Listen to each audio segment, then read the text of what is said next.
बोलिए पुरुषोत्तम भगवान की जय।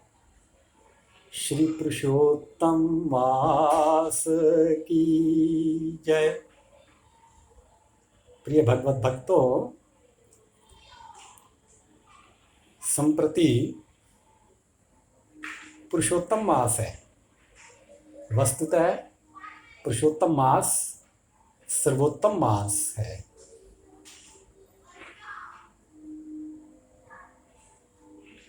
आप भली भांति स्मरण करेंगे कि पुरुषोत्तम मास कथा के प्रथम सत्र में हमने आपके श्री चरणों में याचना की थी कि पुरुषोत्तम मास की व्युत्पत्ति का मूल कारण तो हिरण्याक्ष और हिरण्यकशिपु ही हैं। हिरण्याक्ष ने पृथ्वी का अपहरण कर लिया, उसको रसातल में स्थापित कर दिया, तो भगवान श्री विष्णु ने वराह अवतार लेकर के हिरण्याक्ष को मोक्ष प्रदान कर दिया और पृथ्वी को रसातल से ला करके भूतल पर यथावत यथास्थान स्थापित कर दिया। अब हिरण्यकशिपु को भगवान विष्णु से शत्रुता हो गई कि इन्होंने मेरे भाई हिरण्याक्ष को मार दिया है तो मैं इनसे बदला लूंगा। बदला लेने के लिए वो घोर तप करता है, जिसकी चर्चा हम प्रथम सत्र में कर चुके हैं। और हिरण्यकशिपु का उद्धार करने के लिए भी भगवान श्री हरि नरसिंह अवतार में अवतरित होते हैं और इसका भी उद्धार कर देते हैं।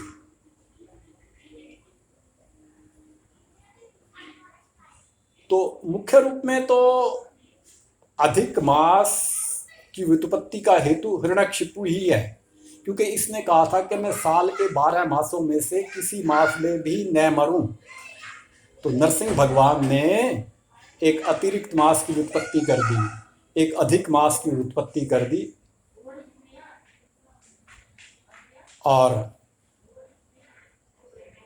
इसकी जो शर्त थी कि मैं वर्ष के 12 मासों में से किसी मास में भी न मरूं, उस शर्त को पूर्ण कर दिया। अब भगवान नरसिंह ने इसको मोक्ष प्रदान कर दिया।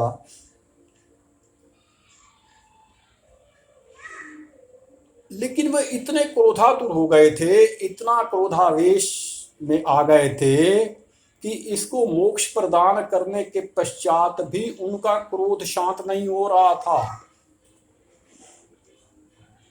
जब नरसिंह भगवान ने अवतार धारण किया तो उनका दर्शन करने के लिए 33 करोड़ देवी देवता आकाश मार्ग में आ गए थे।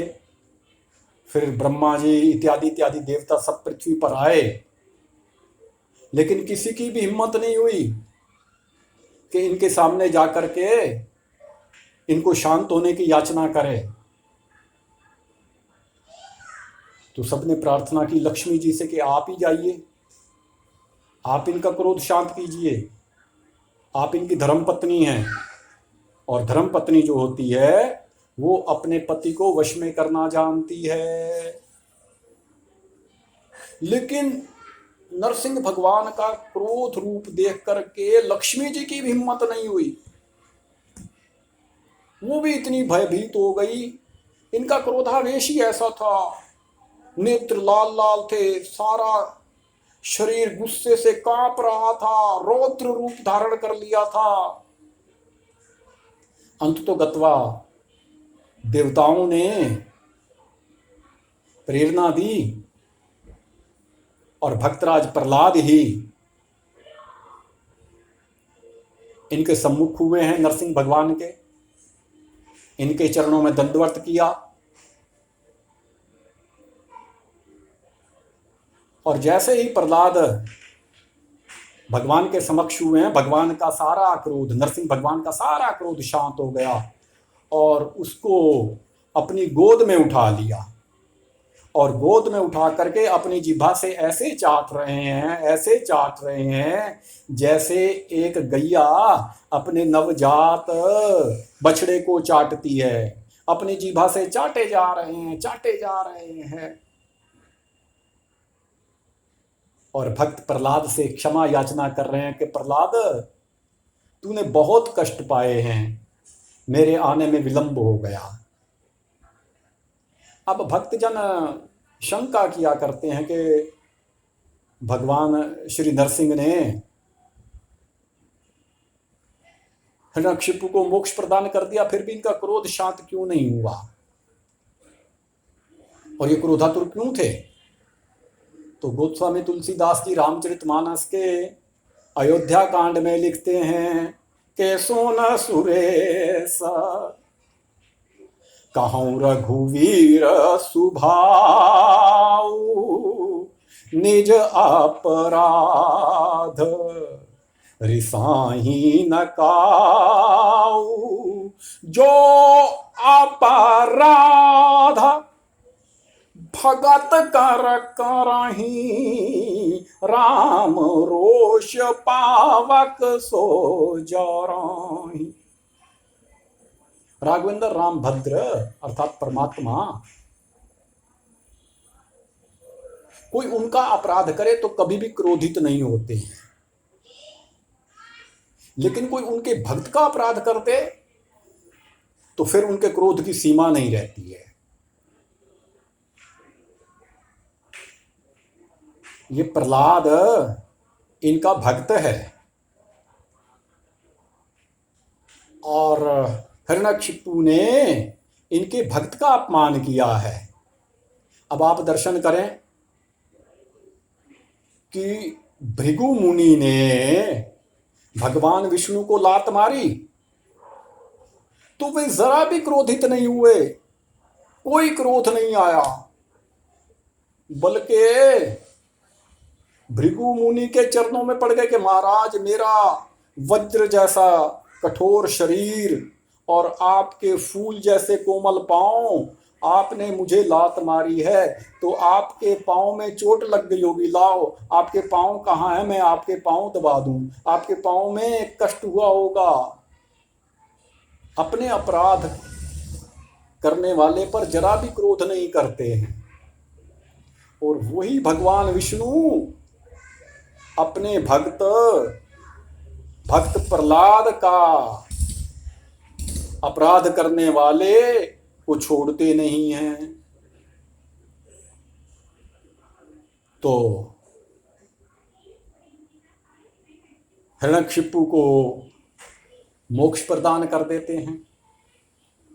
उसके पश्चात भक्तराज प्रहलाद ने भगवान नरसिंह की स्तुति की है और यह स्तुति श्रीमद् भागवत महापुराण के 7वें स्कंध के 9वें अध्याय के श्लोक संख्या 15 से 50 तक प्रहलाद चरित में उल्लिखित है।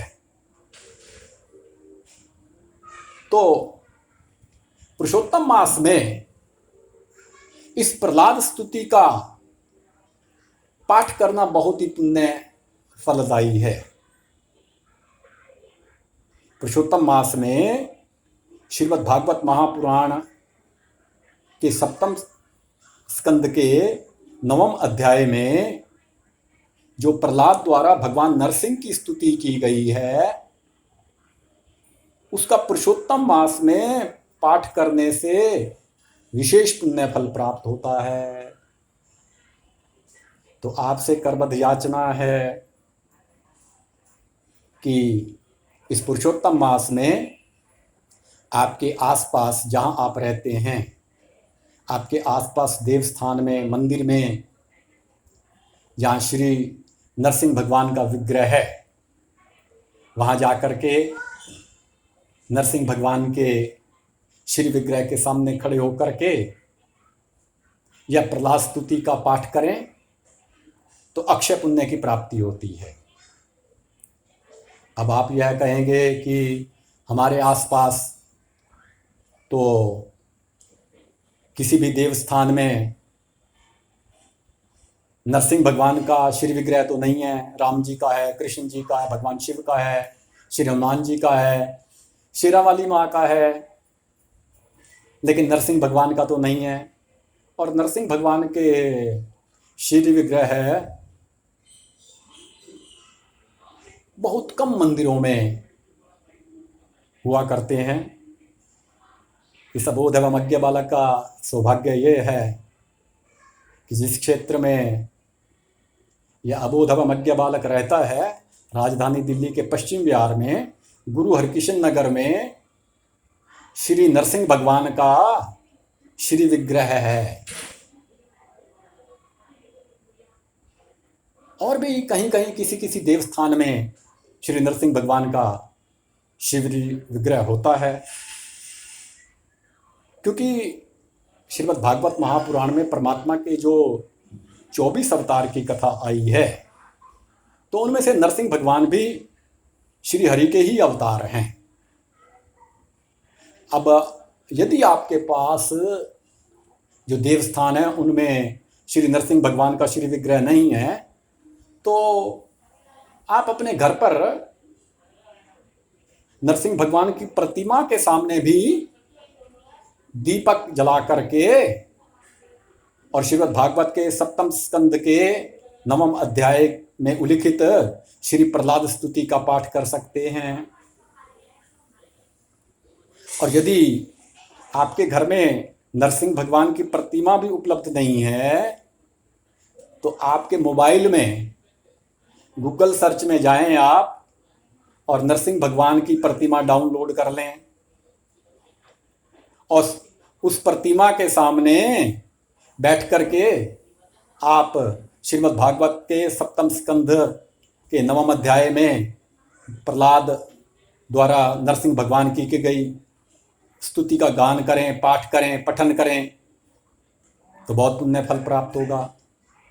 वैसे आज हमारे जितने भी 6, 7, 8 ग्रुप हैं व्हाट्सएप के, तो उनको आज नरसिंह भगवान की प्रतिमा व्हाट्सएप के द्वारा सबको प्रेषित कर दी जाएगी। और हमारा प्रयास ये भी रहेगा कि श्रीमद् भागवत महापुराण के 7वें स्कंद के 9वें अध्याय में जो प्रहलाद ने श्री नरसिंह भगवान की स्तुति की है, उसका मूल पाठ भी आपको व्हाट्सएप के द्वारा प्रेषित कर दिया जाएगा। आप उसका पाठ अवश्य करें। पुरुषोत्तम मास तो हर तीसरे वर्ष आता ही है, आता ही रहेगा, लेकिन इस वर्ष जो पुरुषोत्तम मास आश्विन मास में आया है वह 19 वर्ष के पश्चात आया है। सन 2001 में आश्विन मास में पुरुषोत्तम मास आया था और सुखद संयोग यह है कि उस वर्ष भी सितंबर माह ही था। आश्विन मास सितंबर माह में था और हमारे दिल्ली से जो श्री राम नाम बैंक संचालित होता है उसके तत्वावधान में पूरा पुरुषोत्तम मास पर्यंत श्री राम नाम पत्रकों की अखंड परिक्रमा हुई थी और महामंत्र का अखंड संकीर्तन हुआ था। देश विदेश के भगवत भक्तों द्वारा श्री भगवत नाम लेखन का जो कार्य किया जाता है श्री राम नाम बैंक में, वे सभी राम नाम लिखित पत्रक कापियाँ एकत्रित होती हैं और विधि विधानानुसार उनका पूजन होता है। और 2001 के पुरुषोत्तम मास में, जो इसी सितंबर मास में था, उसमें भक्तों द्वारा लिखित कई करोड़ों राम नाम की अखंड 1 मास नॉन स्टॉप परिक्रमा चली थी और अखंड संकीर्तन चला था नॉन स्टॉप महामंत्र का, हरे राम राम राम हरे हरे, हरे कृष्ण कृष्ण कृष्ण हरे हरे। हमारे बहुत से प्रिय भक्त जो ये कथा सुन रहे हैं वे तो स्मरण कर ही लेंगे। हमारे रामनाम बैंक का वार्षिकोत्सव 25 सितंबर को होता है। तो उस पुरुषोत्तम मास में 25 सितंबर को हमारे रामनाम बैंक का वार्षिकोत्सव भी मनाया गया था। मास पर्यंत तो परिक्रमा हुई ही थी और रामनाम महामंत्र का अखंड संकीर्तन हुआ ही था, लेकिन रामनाम बैंक का वार्षिकोत्सव भी 25 सितंबर को मनाया गया था। तो ये आज से 19 वर्ष पूर्व की मैं आपको बात बता रहा हूँ। 19 वर्ष के पश्चात आश्विन मास में श्री पुरुषोत्तम मास आया है और लीप वर्ष में पुरुषोत्तम मास 160 वर्ष के पश्चात आया है। 1860 में लीप वर्ष में पुरुषोत्तम मास आश्विन मास में आया था। आश्विन मास में पुरुषोत्तम मास लीप ईयर में वो या तो 1860 में आया था या 2020 में आया है, ठीक 160 वर्ष के पश्चात। तो यह पुरुषोत्तम मास अन्य अन्य पुरुषोत्तम मासों की अपेक्षा विलक्षण है। इसमें 9 स्वार्थ सिद्ध योग आएंगे, जिनकी चर्चा हम कथा के अगले सत्र में करेंगे। बड़े विलक्षण योग जुड़ रहे हैं। वैसे प्रत्येक वर्ष में 24 एकादशी हुआ करती हैं, लेकिन इस वर्ष 26 एकादशी हो रही हैं। 2 एकादशी पुरुषोत्तम मास में है, पुरुषोत्तमा एकादशी भी आ रही है। तो उन एकादशियों में भी आप पूजन करें, अनुष्ठान करें, भगवत भक्ति करें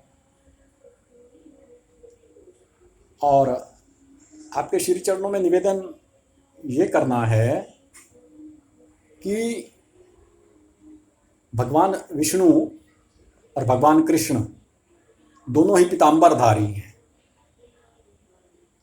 पीला अंबर धारण करते हैं। पीत कहते हैं पीले को, अंबर कहते हैं वस्त्र को। पीले वस्त्र धारण करते हैं।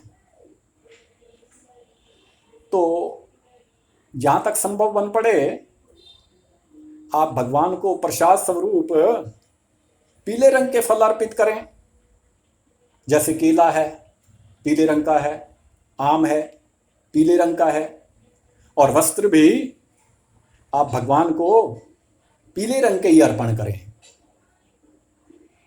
और आपने निर्धन व्यक्तियों को वस्त्र दान करना है तो वो भी पीले रंग के भगवान विष्णु से, भगवान कृष्ण से, उनके श्री विग्रह से छुआ करके प्रसाद स्वरूप निर्धन व्यक्तियों को वितरित कर सकते हैं। विगत सत्र में भी आपके श्री चरणों में निवेदन किया था कि पुरुषोत्तम मास में दान पुण्य का विशेष महत्व है और दान अपने सामर्थ्य के अनुसार ही करना चाहिए। अपने सामर्थ्य से बढ़कर दान कदापि नहीं करना चाहिए। हमारे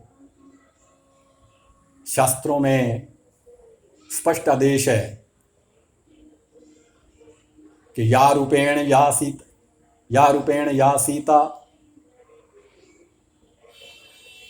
या गर्भ, क्षमा करें, अति रूपेण या सीता, अति गर्भ या रावण, अति दान या बलि, अति सर्वस्व वर्जय।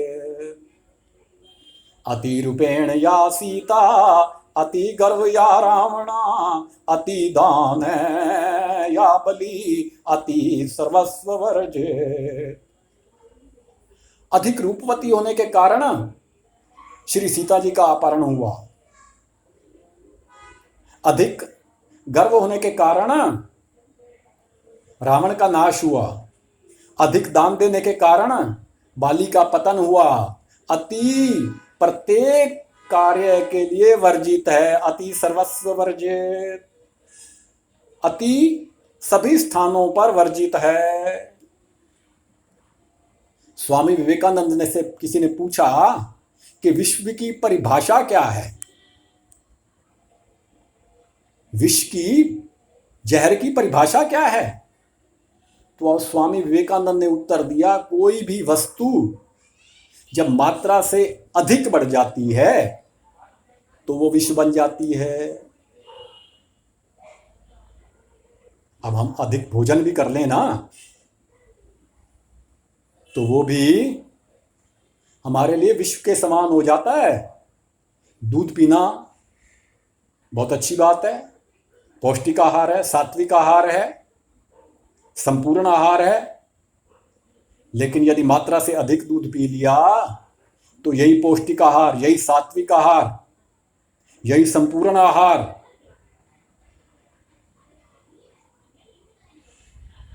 अहितकर हो जाता है। तो इसलिए कोई भी कार्य सामर्थ्य से अधिक नहीं करना चाहिए, और दान तो कदापि सामर्थ्य से अधिक नहीं करना चाहिए। बलि हमारे लिए साक्षात उदाहरण है। तो पुरुषोत्तम मास में दान करें, लेकिन अपने सामर्थ्य के अनुसार दान करें, और उस दान की फलश्रुति भगवान श्री पुरुषोत्तम भगवान के श्री चरणों में अर्पित कर दें। तो आज की कथा को यहीं विराम देते हैं। आगे की कथा अगले सत्र में कहेंगे। बस आपसे करबद्ध याचना इतना ही है कि आप अपनी प्रतिक्रिया से हमें अवश्य अवगत कराते रहें, ताकि हम अपनी त्रुटियों को आपके आदेशानुसार संशोधित कर सकें, आपकी आकांक्षाओं, आपकी अपेक्षाओं के अनुरूप उतर सकें, और कथा की सूचना आपको अग्रिम रूप से प्राप्त हो जाए। इसके लिए आपसे करबद्ध याचना है कि आप हमारे चैनल को अवश्य ही सब्सक्राइब कर लें। जय सिया राम। बोलिए पुरुषोत्तम भगवान की जय।